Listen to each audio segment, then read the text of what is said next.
好，观众朋友好，首先祝大家中秋快乐哈。那今天的这个开始的时间有点晚啊，那么现在呢，我们首先是说一下，谢谢大家的很多的祝贺，就是现在这个频道呢是订阅到了20万，那确实是一个很重要的里程碑。我们方伟做这个频道，包括大家看这个频道吧，我想都是有一个共同的愿望哈，就是把美国的事情讲清楚哈，帮助更多的华人可以了解美国的情形。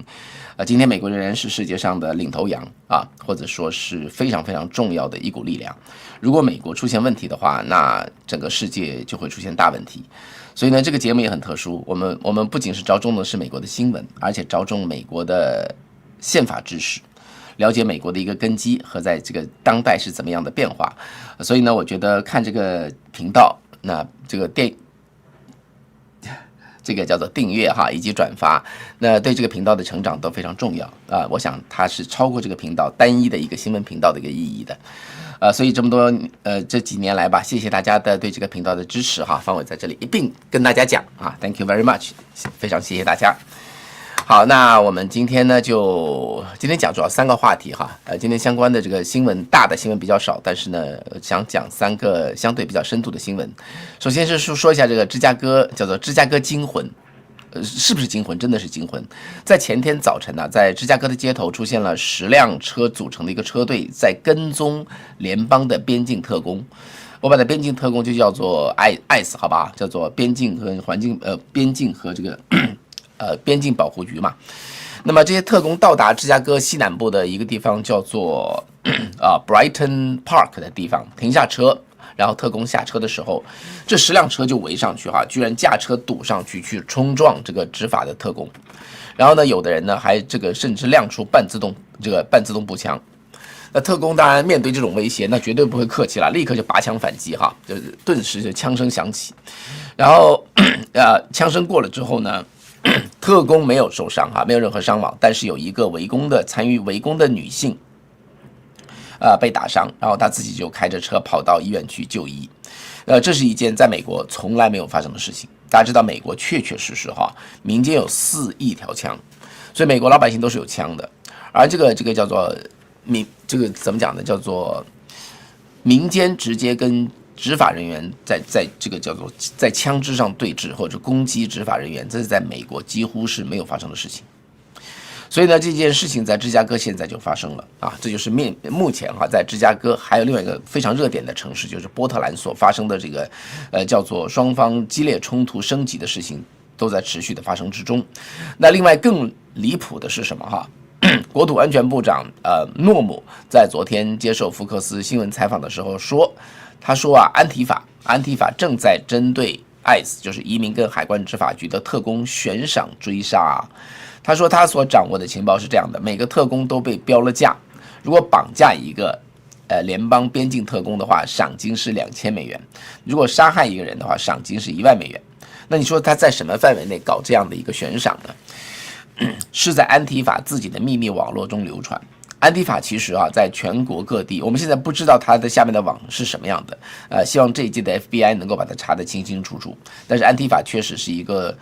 其实是一个这个组织严密，并且遍及美国各地的一个组织。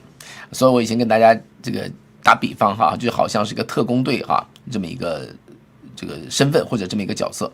那现在呢，美国联邦这个叫做边境特工的照片和身份信息，在他们的秘密网络中已经开始流传。所以呢，我这叫做什么来着？叫做强盗抓官兵啊！那真的是出现这个情况哈。所以这在美国历史上也是前所未有的。所以呢，川普总统把它定为说是美国的国内恐怖组织，大家说的对不对？那实在是我觉得太对了哈。只是说以前呢，明明知道一直在烧杀抢，这个叫做放火哈，等等这些方面的动作，明明知道以前也没有人去管它。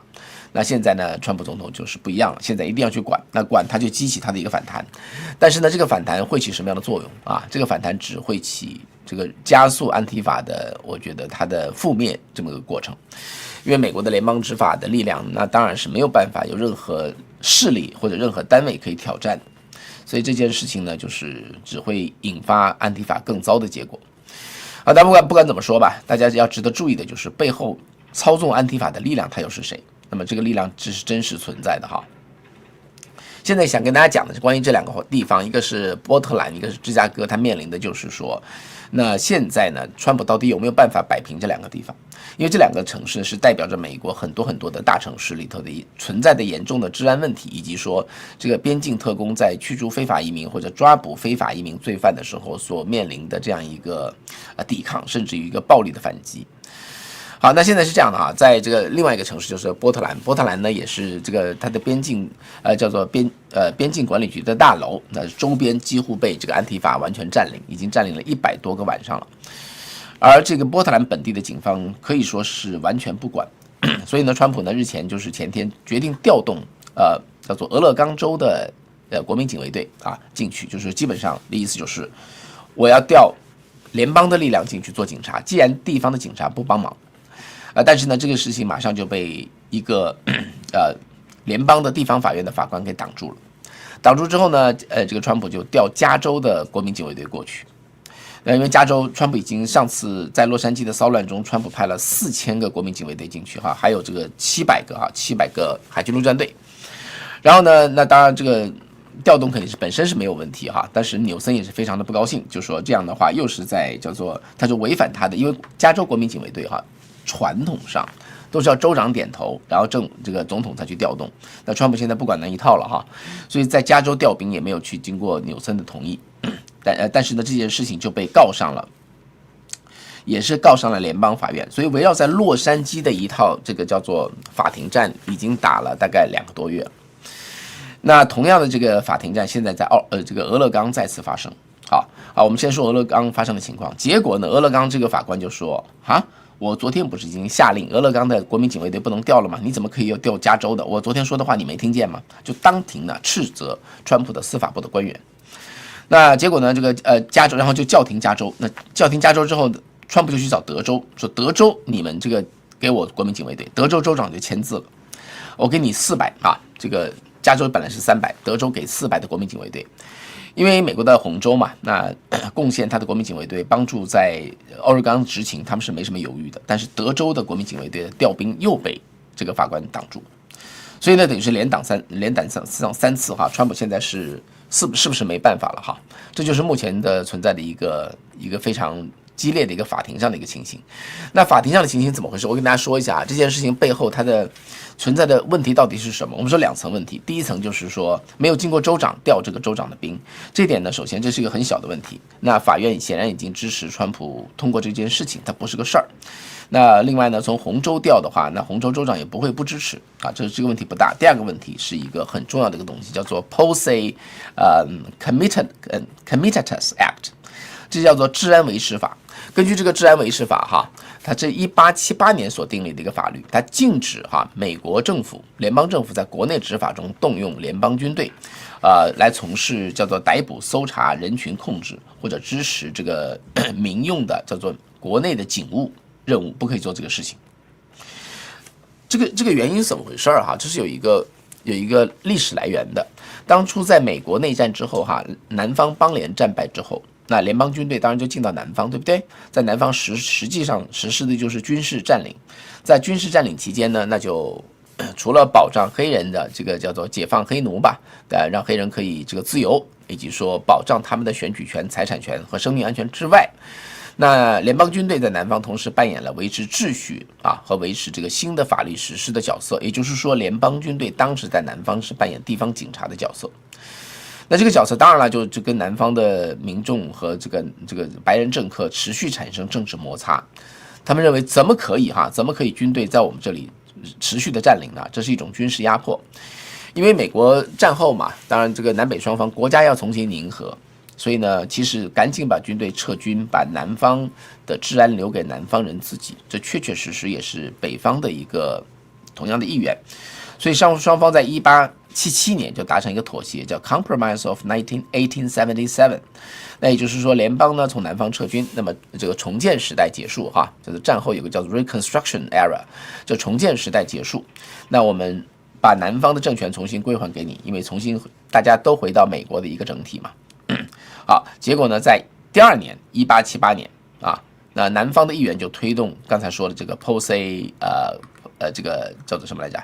这个词很难弄Posey Committed Committed Act， 这叫治安维持法的意思，就是说以后呢，这个联邦军队不可以随便到地方来执政。OK， 当然，他这个意思是当时南方议员对于这个军事占领期间的反感，但是呢，他提出这个问题本身并没有错啊，他在防范一个未来的总统或者联邦的政府用军队到各个州去侵犯州权啊，介入地方政治啊，这个镇压抗议啊，或者这个监督选举等等这些事情，都不是联邦军队应该做的事情。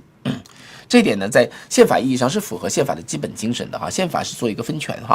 美国的宪法除了这个三权分立之外就立法、司法、行政，还存在另外一种分权，就是联邦政府和地方政府的分权。这主要体现在宪法的第9跟第10修正案上这个宪法的第9修正案怎么说的？他说，宪法前面8个修正案所保护的人民的权利，不意味着人民不享有其他权利。第10修正案说的是，凡是宪法没有明文规定给联邦政府的权利，自动属于州和人民。这2句话加在一起就有点拗口加在一起的意思，也就是说呢，宪法只给联邦政府有限权利，除此之外，通通属于人民，就是没有给你授权的，就是全部属于各州和人民。所以呢，州权在美国其实是蛮大的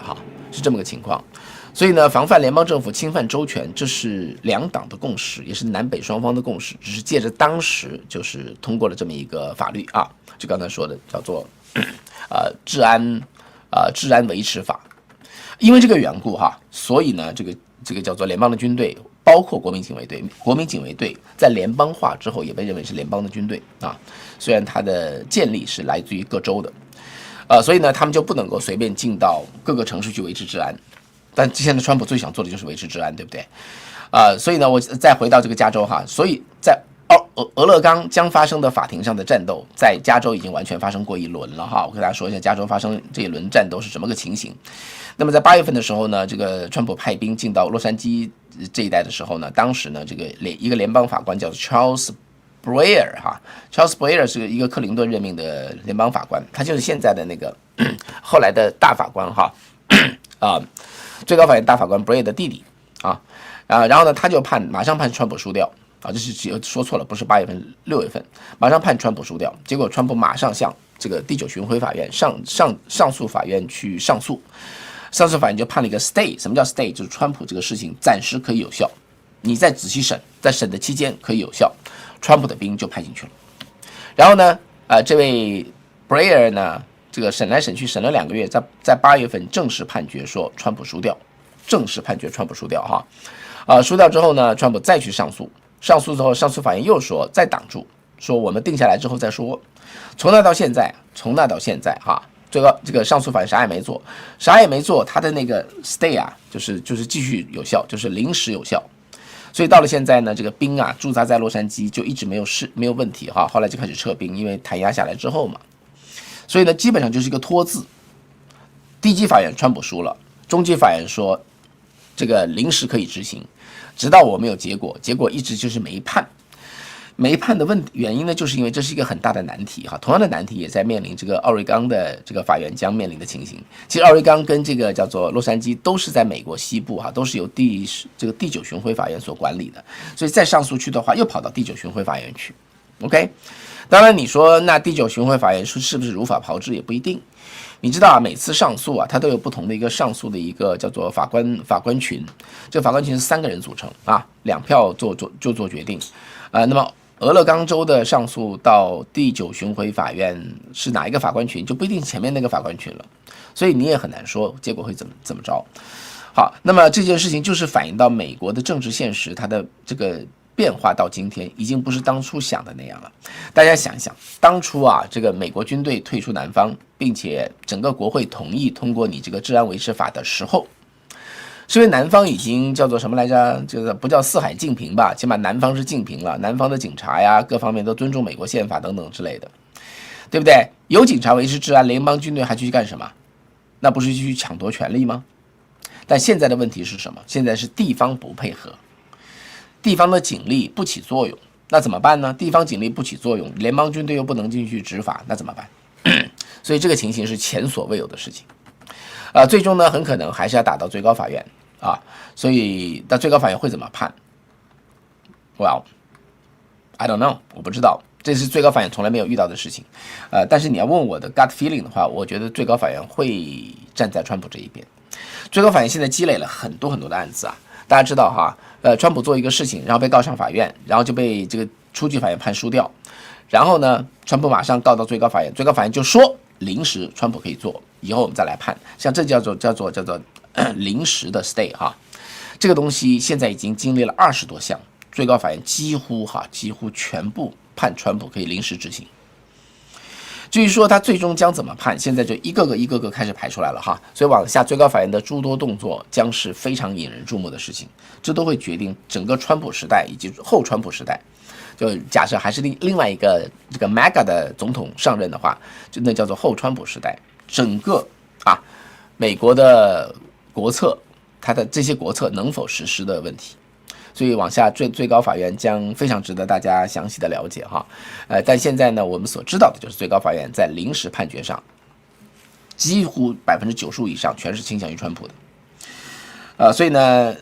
目前呢对川普其实是一个临时的一个胜利啊，可以看得出最高法院是比较按常识来出牌的，而不是按字面哈。好，那我们就拭目以待吧。我们先看看现在川普，大家知道每次做事啊，还存在一个三权分立下。这个叫做在法院这一边他怎么去应对的问题，大家看到一路走过来，川普都没有任何违法哈，所以呢，他都是遵循法院的判决。那现在就是同样的考题出在各级法院上面。好看方伟时间哈，学美国常识，所以一直盯着方伟时间，我相信我可以给您带来这方面最新的进展，这方面最新的解读，以及影响到川普剩下的3年半3年多一点时间和这个后川普时代的美国的联邦政府的政策它的可行性。好，那在下面说下一条新闻之前呢，给大家介绍一下这个扁康丸哈，在我们节目中我们介绍过著名的韩医徐孝熙院长研制的清肺的产品扁康丸哈。徐院长认为这个肺的健康是人体健康的重要的保障。那全球呢是16万人通过服用扁康丸见证了它清肺的一个神奇的功效。大陆有一位孙先生给我们提了这个反馈，他今年是63岁，2024年呢，就接受了一次心脏搭桥的手术，恢复期间呢，又进行了脑部的一个微创手术，连续2次大型手术，让他本来身体健康搞到这个不堪重负哈。手术完了之后就再次住院，这次再检查出肺部感染，那就可能是以前这个心脏搭桥手术的影响，再加上呢之前的肺结节哈，还有就是这个。和这个肺气肿，所以手术之后呢，肺部负担急剧加重。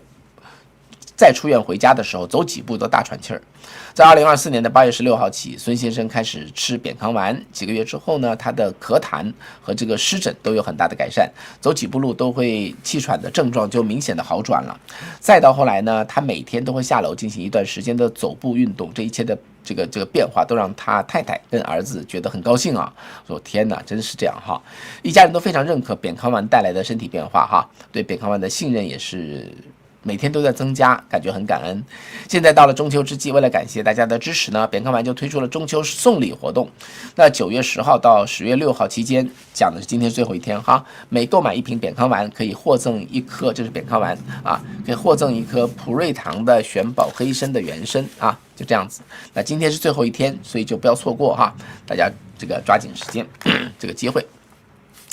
有兴趣的朋友可以点击视频下方的链接，或者直接拿起电话打他们的客服，节目之后可以做这件事情。好，那下面我们看一下这个，我很快说一下俄乌战争的最新的情形啊。俄乌战争现在其实是持续在升级之中啊。那最新的消息是，现在已经查到这个中方的在俄罗斯攻击乌克兰的期间，中方的卫星在乌克兰上空定位。那么就是怀疑给俄罗斯提供情报支援，这点就毫无疑问了哈。这个其实还当个消息专门来报道，路透社认认真真的去报道。对我们来说，我们都知道这是中共做事情从来就是这样，表面上说一套，那下面做一套；表面上否认，那实际上手脚是不停的，他也不脸红哈。这就是这个共产党政权的特点，说瞎话从来不脸红，没有任何的心理负担，因为他没有一个。这简单的说，他不信神嘛，他就天下无神啊，做成什么样那都不随我嘛，对不对？只要我能耍赖掉也就行了，没什么心理负担啊。只是说呢，出来混欠了是要还的。咱们就说一句不在这个叫做信仰界说的话，也是一个迟早最后要还的哈。当然，那另外呢，就是乌克兰这边针对俄罗斯的这个能源设施啊进行全方位的打击，所以现在也是双方真的是进入到如何能够把对方打残掉的这个状态中，升级是非常的厉害。那俄罗斯呢仍然是否认啊，这个欧洲各地出现的无人机，说跟他没有关系哈。所以有的时候说实话，真的我觉得俄罗斯说谎也一点都不脸红，真的是你让人家觉得你当天下人是傻瓜嘛，就那么去否认。你一直说谎话，那你想说真话的时候也没有人相信了哈，所以这些事情都是目前存在的诸多的情况。好，那就简单的更新一下，不详细说了哈。我们下面讲一讲这个 AI 大战。OpenAI 啊，它这个刚刚签了一个很重要的协定，它干嘛嘞？它这个携手芯片制造公司 AMD 啊，签署了一个多年跨代的一个协议，干嘛呢？就是跟 AMD 携手发展。这两家公司已经有合作基础了，一直在这个 OpenAI 在买 AMD 的叫 Instinct 的直觉芯片系列的 MI300跟350啊，350这个 X 的系列啊，结果呢，他们现在签了一个多年的一个重大协议，从 MI450开始购买，总共要买6个吉瓦，什么叫吉瓦？就是 gigawatt 啊的这个1个吉瓦就是10亿度电啊，10亿瓦特的这个计算力。其实那个吉瓦它是一个电力概念哈，怎么叫做计算力呢？为什么叫6个吉瓦的计算力？其实就是专门用于计算的电力，多到60亿瓦，那么全部包了啊，就是 OpenAI 全部包了。好，这是什么概念哈？这等于是整个丹麦这个国家啊，它的一个这叫做什么来着？整个这个国家的电力运用全部买下来，就厉害到这个地步，就基本上就买下一个国家的电力哈。那它这个概念就是说呢，你 AMD 未来的生意我全包，你生产的芯片我保证买你的，我给 AMD 压上这么大的生意，换取是什么呢？换取 AMD 的股权啊，也就是说呢 ，AMD 以每股1分钱1美分的价格卖给这叫做 OpenAI， 在双方做生意的过程中，最后可以买到多到1.6亿股哈 AMD 的股票，那结果会让 OpenAI 拥有这个叫做 AMD 的10%的这个股份。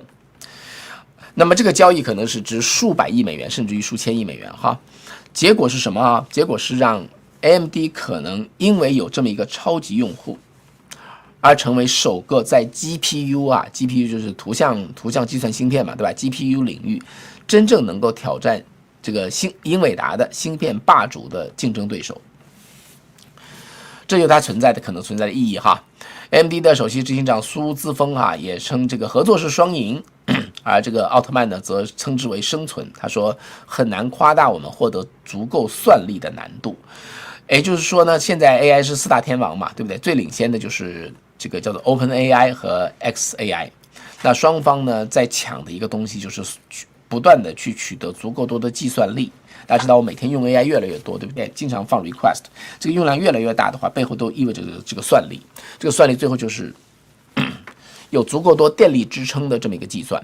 啊，所以呢，现在变成算力，现在都不用什么计算多少亿次操作了哈，计算了，而用的是电力来计算这么个计算，所以叫做60亿瓦，哎，6个吉兆。那同时呢，这个 OpenAI 还跟甲骨文就 Oracle 签了一个3000亿美元的合作，和英伟达也签了一个1000亿美元的合作，等于是一个平行超级大单，两边投资哈，就这么个情况。所以呢，真的是目前出现的事情哈，就是什么呢？就是 AI 方面的绝对的豪赌。对伊朗马斯克来说呢，他做的动作也是一点都没有停啊。现在 XAI 正在田纳西美国中部的田纳西州的这个纳什维尔田纳西州的孟菲斯，在建一场当地第2座超大规模的计算中心，叫做 Colossus 2， 已经建了一个 Colossus 1， 现在建一个 Colossus 2。同时呢，在邻居密西西比州一座发电能力超过100万千瓦的天然气这个电厂已经动工，专门是为了这个 Colossus 2的这个 AI 基础设施提供能源的一个供应。所以现在美国就国内真的 AI 是进入军备竞赛式的这个叫做比赛叫做军备竞赛式的 AI 资本主义。每一个 AI 模型都在疯狂的叫做吞噬算力哈，每一个 CEO 都在囤积算力，就跟囤积石油一样。未来人类的帝国叫做不是建立在土地上，而是建立在数据中心之上。所以四大天王哈，现在最厉害的就是前两大天王，就是简直是双方是策马狂奔呢。当然，这一切给人类带来的是祸是福，其实真的很难说。但不管怎么说，这个局势已经形成，是没有办法挡的哈。这光是美国国内啊，全世界范围内同样也是在做这个 AI 的军备竞赛。好，下面呢，我们来讲一下前几天讲了一半哈，就是美国的药品将大幅下降，有的跌到下降50%，有的下降70%啊。我听到有观众朋友跟我来说哈，就是这个张修杰所说的那个药费过高的问题，跟你讲的不一样。这第一个问题，第二个问题就是说，川普设立了一个叫做政府的医药网站，叫 TrumpRx 啊。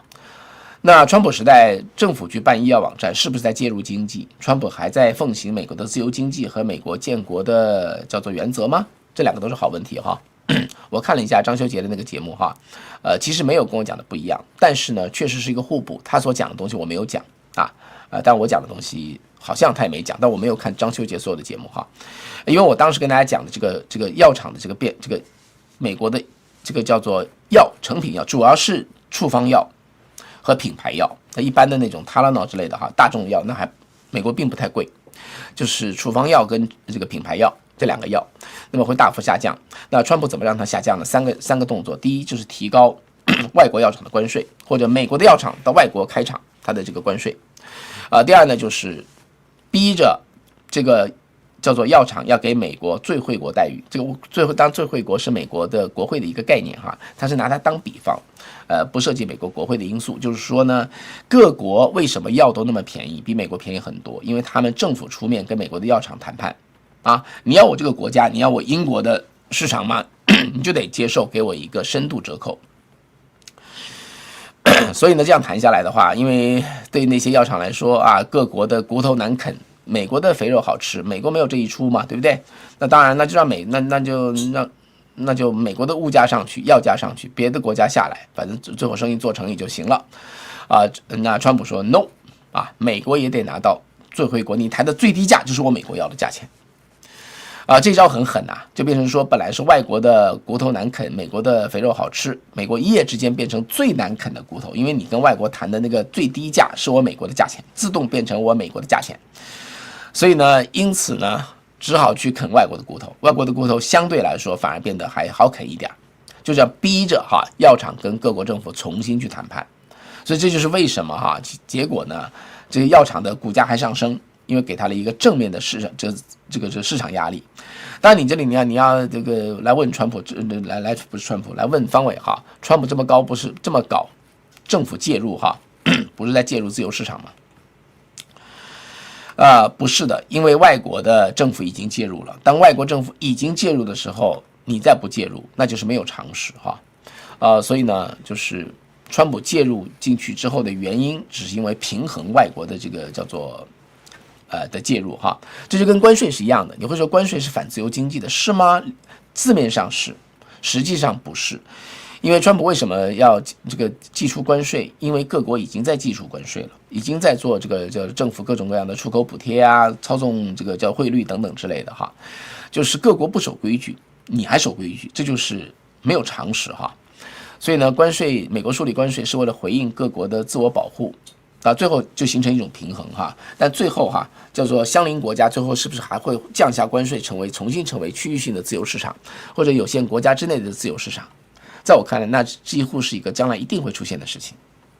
所以美国并不反自由经济，只是说各国不守规矩的情况下，美国不能够自己当个傻瓜，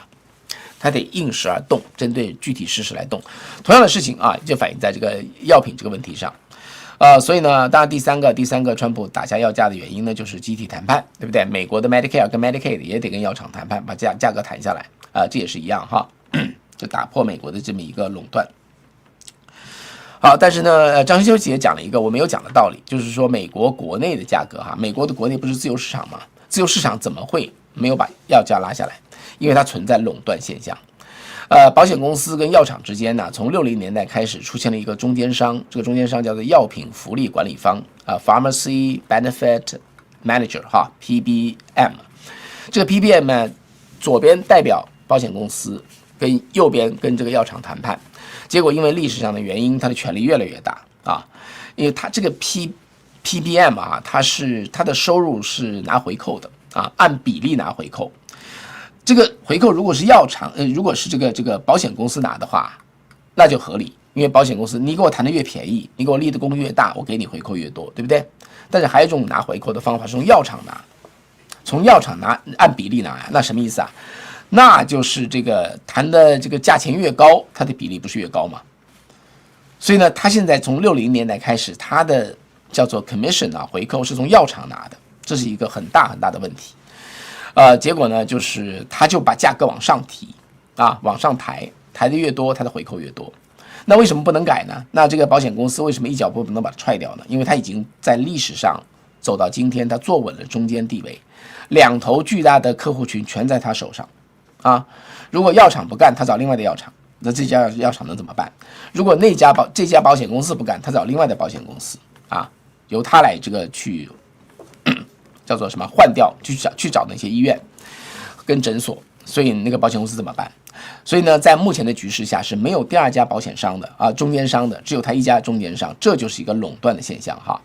这3个大的占美国这个中间商市场80%的3家中间商，其中一家就是联合健康，就前一阵被那个被枪手打死 CEO 的那个啊，在纽约街头打死 CEO 的那一家联合健康，那么。当然，因为它垄断，很多病人其实非常痛恨他们哈，所以这也是垄断带来的一个痛苦。所以很多人对那个联合健康的 CEO 其实是就不同情哈，反而对枪手表示某些同情。当然，我是不赞成这个暴力哈，觉得这个经济问题用枪支来解决，我觉得我不赞成这个。但是呢，这个垄断所带来的人民的痛苦，那确确实实是真实的。好，那这个时候怎么办？政府应该介入吗？政府应该介入吗？应该介入，为什么？大家知道亚当·斯密所奠定的美国自由市场哈，这个自由市场的理论4个原则，我跟大家讲过：买的自由、卖的自由、生产的自由、破产的自由，就是4大自由哈。那政府干什么？政府不要把手伸到经济的齿轮里头去。政府干什么呢？政府就只是维持这个叫做市场的秩序就好。那维持市场的秩序呢，有2个具体的东西哈，一个就是杜绝欺诈，卖假货啊，就是说做不诚实的行为，政府要去抓他，因为他的商业对手可没法抓他哈。所以呢，第一，杜绝欺诈；第二哈，很多人很忽略的就是杜绝垄断。一旦形成垄断，政府要出手把它打破，这就是目前的情形。大家知道，在历史上，像 AT&T 啊，曾经形成垄断哈，等等之类的。那政府的解决它的方法就是把它打破掉。啊，变成1家变2家啊，2家变1家变4家5家，所以那些 Baby Bell 就从 AT&T 打掉出来的。那在这个情形下呢，川普政府没有选择哈，把这些中间商再把它变成多家，而是说呢，怎么说呢啊？而是把它整个的废掉。川普说把它废掉哈。那就是说怎么废掉呢？第一就是川普一个方法就是加关税，加关税的话。他能制约的就是外国的药厂，川普跟这些外国药厂说，你不可以再跟这些中间商做生意，跳过他们。如果你不答应的话，我就加你关税；如果你答应，我就减你关税。就这么个情况哈。这第一可以管到外国药厂。那第二呢，川普就设立了一个叫 Trump RX， 就让大家直接买。那你要说，这不是政府直接介入商业行为吗？这样合适吗？如果真的直接介入的话，确实不合适。但是呢，川普这个 Trump RX 现在还没有上线哈，是明年上线。我仔细查了它相关的东西，它是一个 pass through， 它只是一个你要买药在那去搜完之后，你一点击的话，你是去到那些药厂它的这个网上的直接的购买的网站去的。所以呢，在某个意义上，这个 Trump X 并不是在那里做生意，政府没有介入经济活动，它只是一个像个公告栏一样的，是个 bulletin board 哈，是这么个情形。所以这样的话呢，是在特殊情形下哈，直接让消费者和药厂连接在一起，把这个中间商跳过去，甚至于包括保险公司啊，把它跳过去的这么一个步骤。所以这是在特殊情况下所做的一个政府的非常有限的一个干预。它只是一个叫做什么来着？跳转网站哈，并不是在这里直接把经济的某一块吃到政府嘴里来。当然你说呢，川普也在投资这个叫做什么稀土矿啊之类的，国防部啊投资稀土矿，那你怎么看那个事情？因为美国政府哈，他的工作是国防，所以国防真的是他的领域，跟国防贴近的东西，他做出一些有限的投资，保证重大国防资源的一个取得，这一点在我对不起，在我看并不是叫做介入经济。